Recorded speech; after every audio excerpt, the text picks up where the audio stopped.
வணக்கம் நல்லுள்ளங்களே. நம்ம வீட்டில் இன்னைக்கு நைட்டு டிஃபன் என்னன்னு பார்த்தீங்கன்னா, இது வந்து பணியாரம், இனிப்பு பணியாரம்.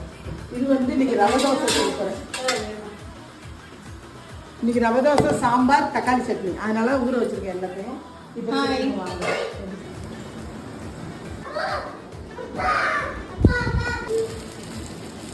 இப்போ வந்து நம்ம டேஸ்ட் பண்ணி சொல்ல போறோம், சரியா?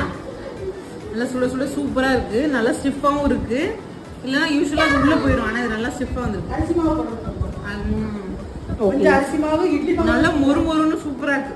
இது வந்து இட்லி மாவுலாம் செஞ்சிருக்கேன். அரிசி மாவு கொஞ்சம் போட்டுக்கோங்க, ஒரு கப் அரிசி மாவு போட்டு செம்மையா நாட்டு சக்கரையா இல்லைன்னா ஆமா நாட்டு சக்கரை இல்ல, ஜாகரி பவுடர். ஸோ உங்க வீட்டில் இந்த மாதிரி பண்ணி செஞ்சு சாப்பிட்டு மறக்காம கமெண்ட் சொல்லுங்க.